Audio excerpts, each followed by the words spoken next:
Hi friends, welcome to Farhan's kitchen.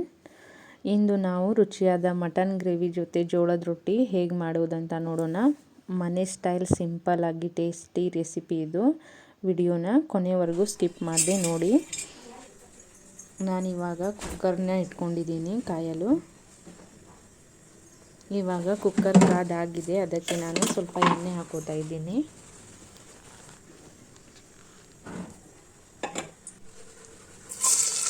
ಎಣ್ಣೆ ಕಾದಾಗಿದೆ, ಅದಕ್ಕೆ ನಾನು ಕಟ್ ಮಾಡ್ಕೊಂಡಿರುವ ಈರುಳ್ಳಿ ಕೂಡ ಹಾಕಿ ಫ್ರೈ ಮಾಡ್ಕೋತೀನಿ.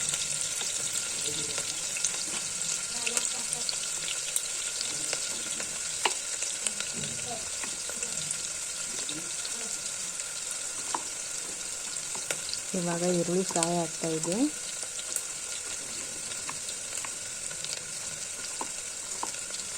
ನಂತರ ನಾನು ಇದಕ್ಕೆ ಕಟ್ ಮಾಡ್ಕೊಂಡಿರುವ ಟೊಮೆಟೊ ಕೂಡ ಹಾಕ್ತಾ ಇದ್ದೀನಿ.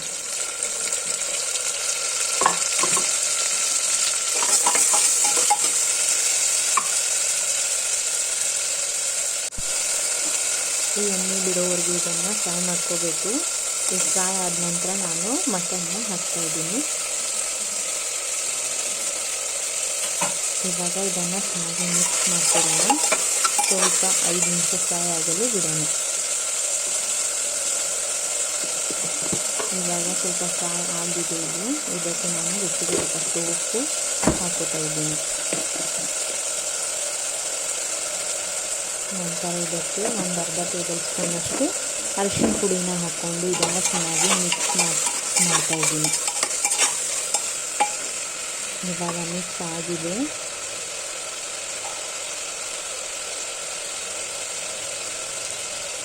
ಇವಾಗ ಒಂದು ಅರ್ಧ ಗ್ಲಾಸಷ್ಟು ನೀರು ಹಾಕಿ ಇದನ್ನು ಮುಚ್ಚಳವನ್ನು ಮುಚ್ಚಿ 5 ರಿಂದ 6 ವಿಸಿಲ್ನ ತಗೋಬೇಕು. ಬನ್ನಿ, ನಾನಿವಾಗ ಒಣ ಕೊಬ್ಬರಿನ ಇದಕ್ಕೆ ಫ್ರೈ ಮಾಡ್ಕೋತಾ ಇದ್ದೀನಿ. ತೊರೆದಿಟ್ಕೊಂಡಿದ್ದೀನಿ. ಅದನ್ನು ಈ ಪ್ಯಾನ್ ಕಾದ ನಂತರ ಇದರೊಳಗೆ ಹಾಕಿ ಚೆನ್ನಾಗಿ ಕೆಂಪಾಗೋವರೆಗೂ ಇದನ್ನು ಹುರ್ಕೋಬೇಕು.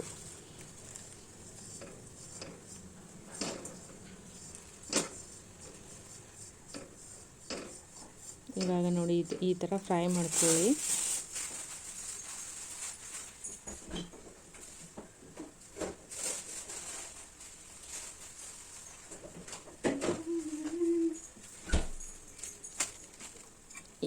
ಈ ಥರ ಮಿಕ್ಸ್ ಮಾಡ್ತಾ ಇದನ್ನು ಫ್ರೈ ಮಾಡ್ಕೋಬೇಕು, ಇಲ್ಲಾಂದರೆ ಕೆಳಗಡೆ ಎಲ್ಲ ಹೊತ್ತು ಬಿಡುತ್ತೆ. ಇವಾಗ ನೋಡಿ, ಸ್ವಲ್ಪ ಸ್ವಲ್ಪ ಕಲರ್ ಚೇಂಜ್ ಆಗ್ತಾ ಇದೆ.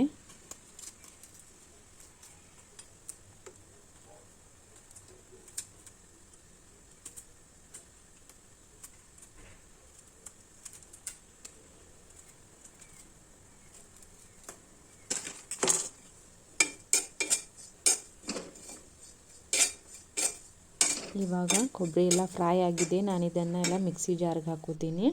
ನಾನು ಫಸ್ಟ್ ಮಿಕ್ಸಿ ಜಾರ್ ತೊಗೊಂಡಿದ್ದೀನಿ. ಅದಕ್ಕೆ ಶುಂಠಿ ತೊಗೊಂಡಿದ್ದೀನಿ ಒಂದು ಅರ್ಧ. ನಂತರ ಬೆಳ್ಳುಳ್ಳಿ ತೊಗೊಂಡಿದ್ದೀನಿ. ನಂತರ ನಾನು ಇದಕ್ಕೆ ಕಟ್ ಮಾಡ್ಕೊಂಡಿರುವಂಥ ಟೊಮೆಟೊ ಕೂಡ ಒಂದು ತೊಗೊಂಡಿದ್ದೀನಿ. ಇವಾಗ ಹುರಿದಿಟ್ಕೊಂಡಿರುವ ಕೊಬ್ಬರಿ ಕೂಡ ನಾನು ಇದಕ್ಕೆ ಹಾಕ್ತಾಯಿದ್ದೀನಿ.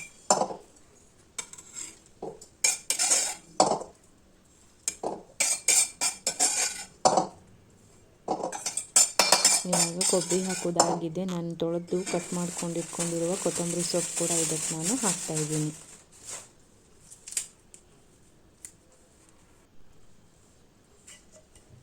ಇವಾಗ ನಾವು ಇದನ್ನು ಮಿಕ್ಸಿಗೆ ಹಾಕಿ ಸಣ್ಣದಾಗಿ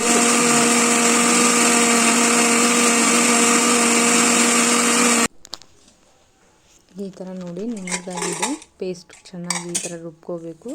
ಇವಾಗ ಕುಕ್ಕರ್ನ ಏರ್ ಕೂಡ ಹೋಗಿದೆ, ಅದು ಬಾಯ್ಲ್ ಆಗಿದೆ ಅಂತ ನೋಡ್ಕೊಳ್ಳಿ ಫಸ್ಟು. ಇವಾಗ ನೋಡಿ, ಈ ಥರ ಬಾಯ್ಲ್ ಆಗಿದೆ. ನಾನು ಇದನ್ನು ಇವಾಗ ಒಗ್ಗರಣೆ ಹಾಕ್ತೀನಿ. ನಾನು ಫಸ್ಟ್ ಪ್ಯಾನ್ ಇಟ್ಕೊಂಡಿದ್ದೀನಿ. ಪ್ಯಾನ್ ಕಾದ ನಂತರ ಇದಕ್ಕೆ ನಾನು ಎಣ್ಣೆ ಹಾಕೋತೀನಿ.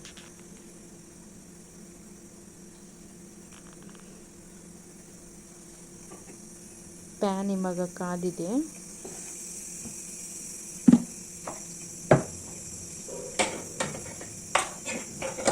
ಇದಕ್ಕೆ ನಾನಿವಾಗ ಒಣ ಮಸಾಲೆನ ರುಬ್ಬಿಟ್ಕೊಂಡಿರುವ ಮಸಾಲೆ ಕೂಡ ಇದಕ್ಕೆ ಹಾಕ್ತಾಯಿದ್ದೀನಿ. ನಾನು ಫಸ್ಟ್ ಜೀರಾ ಪೌಡ್ರ್ ತೊಗೊಂಡಿದ್ದೀನಿ. ನಂತರ ಚಿಕನ್ ಮಸಾಲ ಹಾಕಿದ್ದೀನಿ.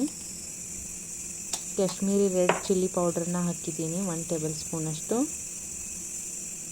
ನಂತರ ಮನೆಯಲ್ಲಿ ಮಾಡಿರುವ ಅಚ್ಚ ಪುಡಿ ಕೂಡ ಹಾಕಿದ್ದೀನಿ. ನಂತರ ಅರಿಶಿನ ಪುಡಿನ ಕೂಡ ಹಾಕಿದ್ದೀನಿ. ಇದನ್ನೆಲ್ಲ ಸೇರಿಸಿ ಚೆನ್ನಾಗಿ ಫ್ರೈ ಮಾಡ್ಕೋಬೇಕು.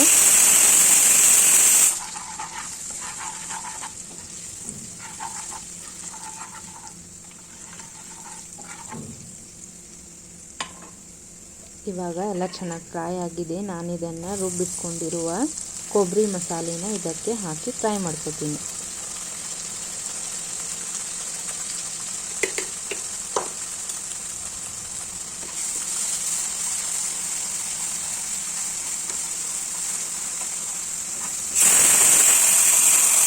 ಎಣ್ಣೆ ಬಿಡೋವರೆಗೂ ಈ ಥರ ಫ್ರೈ ಮಾಡ್ಕೋಬೇಕು.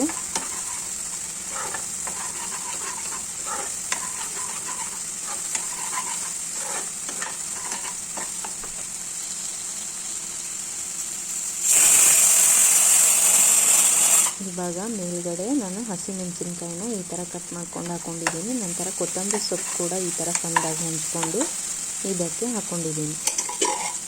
ಇವಾಗ ನಾವು ಬಾಯ್ಲ್ ಮಾಡ್ಕೊಂಡು ಇಟ್ಕೊಂಡಿರುವ ಮಟನ್ ಕೂಡ ಇದಕ್ಕೆ ಹಾಕಿಬಿಡೋಣ. ನಾನು ಎಕ್ಸ್ಟ್ರಾ ನೀರೇನು ಯೂಸ್ ಮಾಡಿಲ್ಲ. ನಾನು ಬಾಯ್ಲ್ ಮಾಡಿರೋದನ್ನ ಮಾತ್ರ ಅದಕ್ಕೆ ಹಾಕಿದ್ದೀನಿ. ಈ ಥರ ಮಾಡಿಕೊಂಡ್ರೆ ಟೇಸ್ಟಿ ತುಂಬ ಇರುತ್ತೆ. ಅದು ತುಂಬ ಚೆನ್ನಾಗಿ ಬರುತ್ತೆ. ಎಕ್ಸ್ಟ್ರಾ ನೀರು ಯೂಸ್ ಮಾಡಬಾರ್ದು.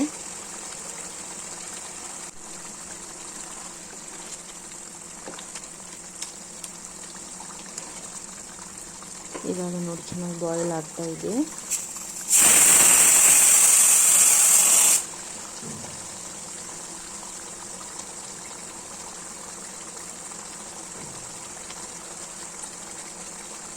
ಇವಾಗ ಮಟನ್ ಗ್ರೇವಿ ರೆಡಿ ಆಗಿದೆ.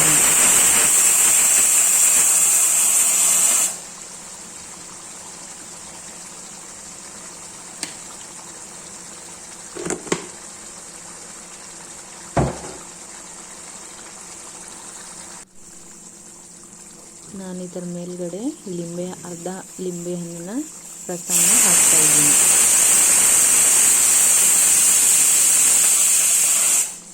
ಜಾಸ್ತಿ ಹಾಕೋರೋ ಅವಶ್ಯಕತೆ ಇಲ್ಲ. ನಾನು ಅರ್ಧ ಯೂಸ್ ಮಾಡಿದ್ದೀನಿ. ನಿಮಗೆ ಬೇಕಂದರೆ ನೀವು ಯೂಸ್ ಮಾಡ್ಕೊಳ್ಳಿ.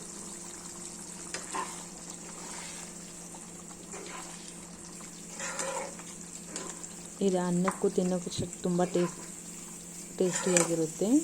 ನಾನು ಇದನ್ನು ಇವತ್ತು ಜೋಳದ ರೊಟ್ಟಿ ಜೊತೆ ಮಾಡ್ತಿದ್ದೀನಿ.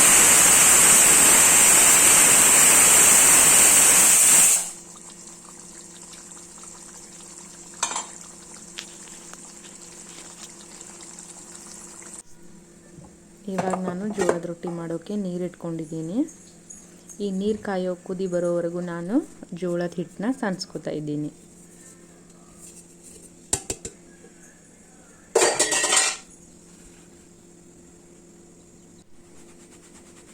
ನಮ್ಮ ಉತ್ತರ ಕರ್ನಾಟಕ ಸ್ಪೆಷಲ್ ಅಂದರೆ ಜೋಳದ ರೊಟ್ಟಿ. ನಾನಿವತ್ತು ಜೋಳದ ರೊಟ್ಟಿ ಮಾಡ್ತಾ ಇದ್ದೀನಿ.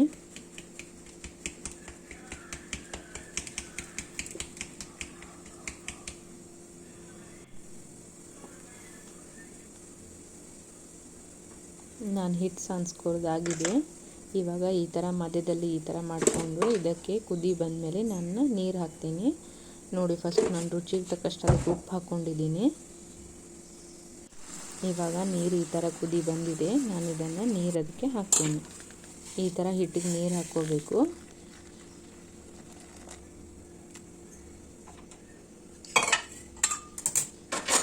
ಇದನ್ನು ಈ ಥರ ಸ್ವಲ್ಪದಾಗಿ ಸ್ಪೂನ್ಲೇ ಮಿಕ್ಸ್ ಮಾಡ್ಕೋಬೇಕು.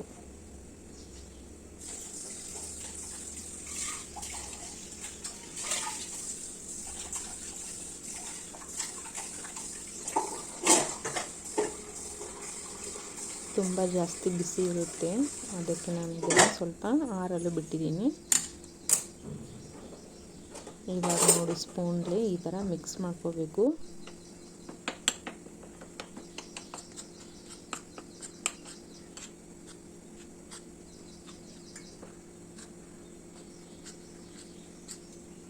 ಇವಾಗ ಇದು ಸ್ವಲ್ಪ ಆರಿದೆ. ನಾನು ಇದನ್ನು ಕೈಲೇ ಚೆನ್ನಾಗಿ ಈ ಥರ ನೀರು ಹಾಕ್ಕೊಂಡು ಇದನ್ನು ನಾದ್ಕೋತೀನಿ.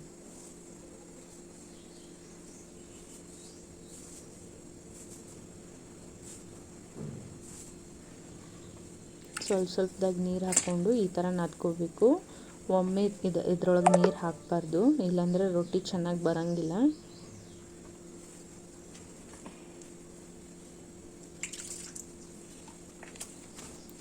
ಹಿಟ್ಟನ್ನ ಎಷ್ಟು ಚೆನ್ನಾಗಿ ಹದವಾಗಿ ನಾದ್ಕೋತೀವೋ ಅಷ್ಟು ಚೆನ್ನಾಗಿ ರೊಟ್ಟಿ ಬರುತ್ತೆ. ಅದಕ್ಕೆ ಫಸ್ಟು ಹಿಟ್ಟನ್ನ ಚೆನ್ನಾಗಿ ನಾದ್ಕೋಬೇಕು.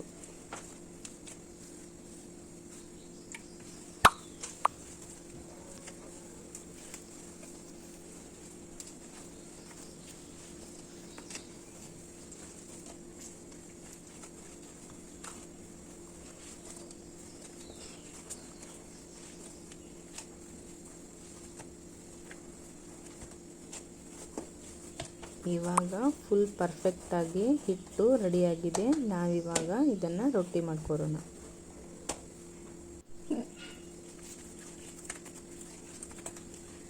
ಈ ಥರ ನಾನು ಫಸ್ಟ್ ಒಂದು ರೊಟ್ಟಿಗೆ ಬೇಕಾಗುವಷ್ಟು ಹಿಟ್ಟು ತೊಗೊಂಡು ಈ ಥರ ನಾದ್ಕೊಂಡು ಇದನ್ನು ಸ್ವಲ್ಪ ಕೈಲೇ ಈ ಥರ ಬಡ್ಕೋಬೇಕು. ಈ ಥರ ತಟ್ಟಿ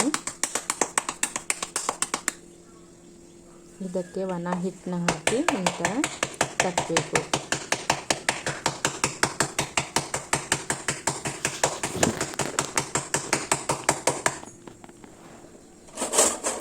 ನಂತರ ನಾನು ಇದನ್ನು ಈ ಥರ ಲಟ್ಸ್ಕೊತೀನಿ. ತಟ್ಟಿನೂ ಮಾಡ್ಬೋದು, ಆದರೆ ನಾನು ಈ ಥರ ಲಟ್ಸ್ಕೊಂಡು ತೆಳ್ಳಗಾಗಿ ಮಾಡ್ಕೋತಾ ಇದ್ದೀನಿ.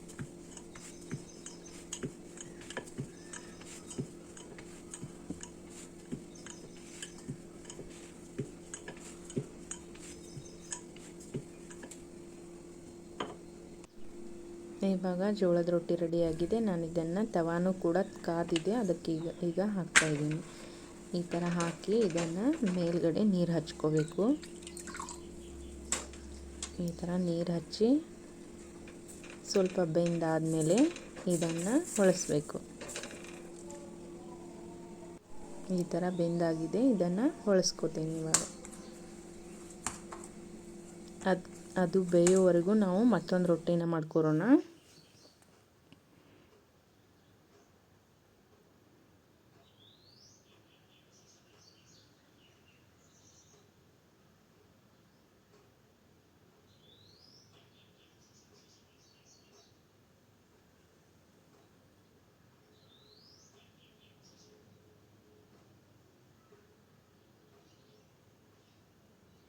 ನೋಡಿ ಎಷ್ಟು ಈಸಿಯಾಗಿದೆ ಈ ಥರ ಮಾಡ್ಕೊರೋದು.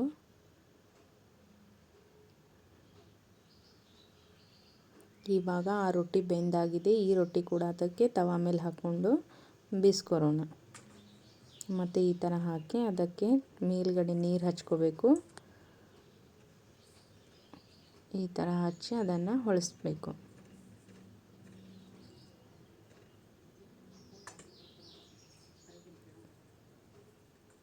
ಈ ಥರ ನೋಡಿ ಕಲರ್ ಚೇಂಜ್ ಆಗಿಬಿಡುತ್ತೆ. ಇದನ್ನು ಇವಾಗ ಹೊಳಿಸ್ಕೋಬೇಕು. ನೋಡಿ ಚೆನ್ನಾಗಿ ಈ ಥರ ಬೆಂದು ಬಂದಿದೆ.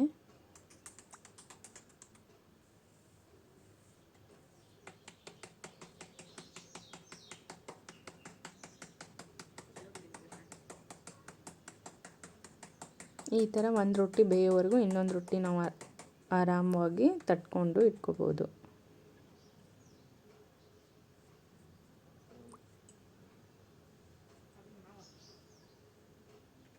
ಈ ಥರ ಇದನ್ನು ಹೊಳಿಸಿ ಬೇಯಿಸ್ಕೋಬೇಕು. ಎಲ್ಲ ಕಡೆ ಚೆನ್ನಾಗಿ ಬೆಂದು ಬರುತ್ತೆ.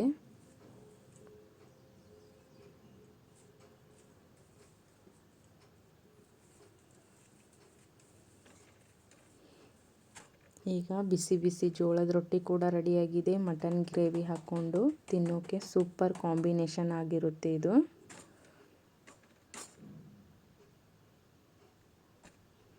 ಈಗ ನೋಡಿ ಹೊಳಿಸಿದ ಆಗಿದೆ. ಈ ಥರ ಚೆನ್ನಾಗಿ ಉಬ್ಬಿ ನೋಡಿ ಎಷ್ಟು ಚೆನ್ನಾಗಿ ಉಬ್ತಾ ಇದೆ. ಈ ಥರ ಚೆನ್ನಾಗಿ ಬೇಯಿಸಬೇಕು.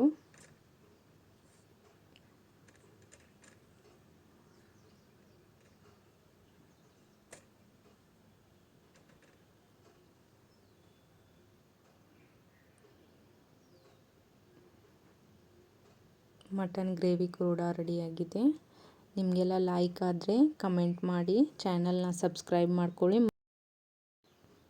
ಮತ್ತೆ ಇನ್ನೊಂದು ಹೊಸ ರೆಸಿಪಿ ಜೊತೆಗೆ ನಿಮ್ಮೊಂದಿಗೆ ಭೇಟಿಯಾಗ್ತೀನಿ. Thank you.